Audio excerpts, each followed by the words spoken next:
భరోసాకు పట్టిన గతే పట్టింది. విద్యా భరోసా కింద ప్రతి విద్యార్థికి 5 లక్షల రూపాయలు ఇస్తామన్నారు. 5 లక్షలు కాదు కదా, 5 పైసలు కూడా ఇవ్వని ప్రభుత్వం రేవంత్ రెడ్డి ప్రభుత్వం. విద్యా భరోసా పోయింది, కానీ వస్తున్న ఫీజు రియంబర్స్మెంట్ను కూడా ఆగం చేసింది. కరోనా లాంటి కష్టకాలంలో కూడా ప్రతి సంవత్సరం కేసీఆర్ గారు 2500 కోట్ల రూపాయల ఫీజు రియంబర్స్మెంట్ ఇస్తే రేవంత్ రెడ్డి గారి ఏడాది పాలనలో ఒక్క నయా పైసా కూడా ఫీజు రియంబర్స్మెంట్కు ఇవ్వకుండా ఇవాళ విద్యార్థుల ఉసురు పోసుకుంటున్నాడు రేవంత్ రెడ్డి గారు. ఇకపోతే కేసీఆర్ కంటే మిన్నగా నేను పింఛన్లు ఇస్తా, ఇందిరమ్మ రాజ్యం వస్తుంది, డిసెంబర్లో 4000 పింఛన్ ఇస్తా అన్నాడు. మరి ఏమైపోయింది 4000? ఏమైపోయింది ఆసరా పెన్షన్? 4000 పింఛన్ అయితే రాలేదు, కానీ కేసీఆర్ గారు ఇస్తున్న ఆ 2000 పింఛన్ కూడా 2 నెలలు కోత పెట్టిండు రేవంత్ రెడ్డి. ఏడాది పాలనలో 12 పెన్షన్లు రావాల్సిన చోట 10 పెన్షన్లు మాత్రమే అవ్వాతాతలకు వచ్చినాయి. 2 పెన్షన్లు కోత పెట్టి 2000 కోట్ల రూపాయలు అవ్వాతాతలకు ఎగ్గొట్టిండు రేవంత్ రెడ్డి. అంటే ముసలోళ్లను కూడా ముంచుతున్న ముదనష్టపు సర్కార్ ఈ కాంగ్రెస్ సర్కార్. దివ్యాంగులను కూడా ఢోకా చేస్తున్న దిక్కుమాలిన సర్కార్ ఈ కాంగ్రెస్ సర్కార్. ఇక కాంగ్రెస్ పార్టీ అమలు చేసింది ఒకటే ఒక్క పథకం, బస్సుల్లో, ఆర్టీసీ బస్సుల్లో ఉచిత ప్రయాణం.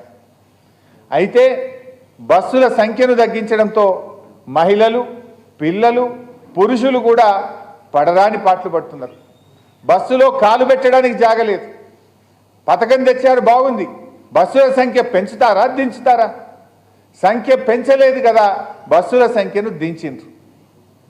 ఆర్టీసీ బస్సు, ఆర్డినరీ బస్సులను సూపర్ లగ్జరీ డిలక్స్ బస్సులుగా అప్గ్రేడ్ చేసి ఉచిత ప్రయాణానికి ఎగ్గొట్టే ప్రయత్నం చేస్తున్నారు. ఇక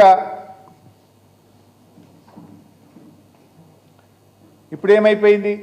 ఆ హామీలు ఏమైనాయని ప్రజలు ఎవరన్నా అడిగితే ఈ హామీలు అమలు చేయలేక దుష్ప్రచారానికి దిగుతున్నారు.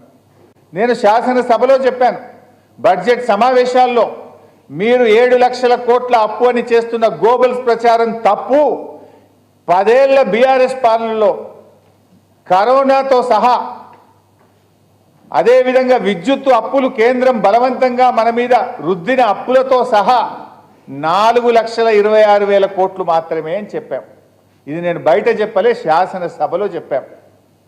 కానీ వీళ్ళు హామీలు అమలు చేయజేతగాక 7 లక్షల కోట్ల అప్పు అని ఒక గోబల్స్ ప్రచారానికి పాల్పడతా ఉన్నారు.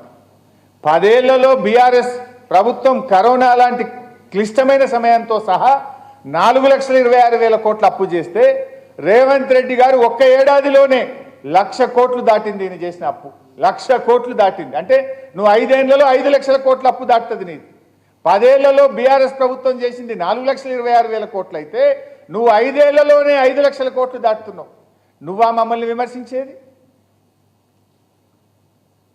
ఎన్నికలప్పుడు కొంతమంది క్వశ్చన్లు వేసినారు, మీరు ఇన్ని హామీలు ఇస్తున్నారు కదా, ఈ హామీలన్నీ ఎట్లా అమలు చేస్తారు, ఇవి ఆచరణ సాధ్యమా అంటే, ఈరోజు ఆర్థిక మంత్రిగా, ఉప ముఖ్యమంత్రిగా ఉన్న బట్టి విక్రమార్కనే చెప్పిండు, కాంగ్రెస్ పార్టీకి ఆస్తులు ఎట్లా పెంచాలనో, ఆదాయం ఎట్లా పెంచాలనో బాగా తెలుసని మాట్లాడిండు. ఒక్కసారి ఆ వీడియో చూద్దాం. కోసం రకరకాల హామీలు ఇచ్చారు, కానీ ఆ హామీలు నెరవేర్చడానికి అయ్యే ఖర్చు ఇప్పుడు రాష్ట్ర ఆదాయం కన్నా 3 ఉంది. ఆదాయాన్ని సమకూర్చుకోవటంలో అపారమైనటువంటి అనుభవం ఉన్నటువంటి కాంగ్రెస్ పార్టీకి ఇది పెద్ద సమస్య కాదు. కోసం రకరకాల హామీలు ఇచ్చారు, చాలే, కానీ ఆ హామీలు నెరవేర్చిన ఆయన ఎంత బాగా చెప్పిండు. మా కాంగ్రెస్ పార్టీకి ఆదాయం పెంచుకోవడం బాగా అలవాటట. ఆదాయం పెంచుకున్నారు, మీ ఆదాయం పెంచుతున్నారు తప్ప రాష్ట్ర ఆదాయం పెంచుతలేరు మీరు. మీ అలవాటు మీ సొంత ఆదాయాలు పెంచుతున్నారు, మీ ఆస్తులు పెంచుకుంటున్నారు, రాష్ట్ర ఆదాయం పెంచలే మీరు.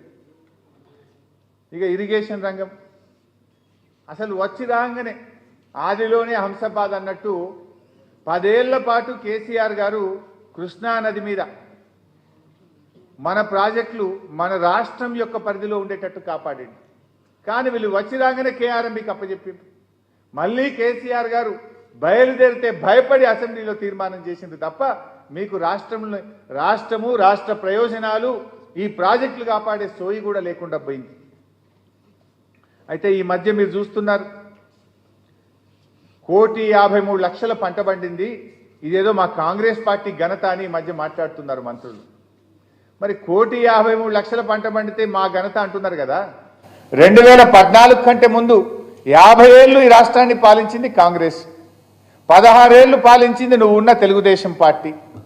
66 ఏళ్ల కాంగ్రెస్ తెలుగుదేశం పాలనలో 2014-15కు ముందు ఈ రాష్ట్రంలో పండిన వరిధాన్యం ఎంత అంటే 68 లక్షల మెట్రిక్ టన్నులు. మరి 66 ఏళ్లలో మీరు 68 లక్షల మెట్రిక్ టన్నుల వరిధాన్యం పండిస్తే 10 ఏళ్ల కేసీఆర్ పాలనలో 1,68,00,000 మెట్రిక్ టన్నుల పంట పండించి చూపించిండు.